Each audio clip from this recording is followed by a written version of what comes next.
আমরা নির্বাচনের মাঠে আছি কয়েকটা জিনিস নিয়ে, যেটা হলো আমাদের যে এলাকা, সেই এলাকার পার্টিকুলার এলাকা ভিত্তিক যে আমাদের স্বপ্নগুলো, আমাদের যে তরুণদের আশা আকাঙ্ক্ষাগুলো, সেগুলো যেন প্রতিফলিত হয় আমাদের ইশতেহার, আমাদের কাজের মাধ্যমে, সেটা নিয়ে। এখানে বিশেষ করে আপনাকে দেখতে হবে যে বড় দলগুলা বলছে যে তাদের অনেক কর্মী আছে, সমর্থক আছে, তারা জিতবে। কিন্তু কেন জিতবে, কি কি কারণে ভোটাররা তাদেরকে বাছাই করবে, সেই কারণগুলো কিন্তু ব্যাখ্যা করছেন না, প্রথমত। দ্বিতীয়ত হলো আপনি যেটা বলেছেন যে নির্বাচন কমিশনের যে ওনাদের ভূমিকা, এই যে প্রতি বরাদ্দ দিচ্ছেন, এই কাগজগুলো দিচ্ছেন, এই জায়গায় খুব ভালো স্পিডিং।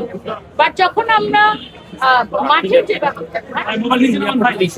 প্রার্থী নিরাপত্তা ইস্যু, মাঠে যে লেভেল প্লেইং ফিল্ড নিশ্চিত করা, মাঠকে যেভাবে মসৃণ করা দরকার ছিল, সেই জায়গাটা আমরা এখনো দেখছি না। এবং একটা ভায়োলেন্ট এবং নির্বাচন আমার মনে হচ্ছে আমরা দেখতে পাচ্ছি। এবং এখন পর্যন্ত আপনাকে একটা আমি ইনফরমেশন দেই, আমাদের নির্বাচন কমিশন থেকে যতগুলি কেন্দ্রের ইনফরমেশন দেওয়া হয়েছে এবং ভোটের ইনফরমেশন দেওয়া হয়েছে, সেটা এখন পর্যন্ত আপডেটেড না। সুতরাং আজকে আমাদের প্রতি কিন্তু আমরা আপডেটেড ইনফরমেশন পাইনি। তাহলে প্রবাসীদের ইনফরমেশনটা, আমরা প্রবাসী ভাইদের ইনফরমেশন আমরা এখনো পাইনি।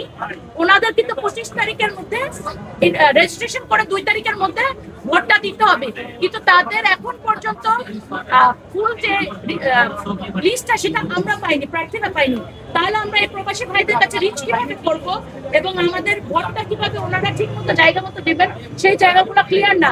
তা আমি মনে করি এই জায়গাতে নির্বাচন কমিশন এখনো ভালোভাবে পারফর্ম করতে পারছে না এবং ওনাদের আরো দ্রুত এই ইনফরমেশন গুলো আপডেট করা উচিত।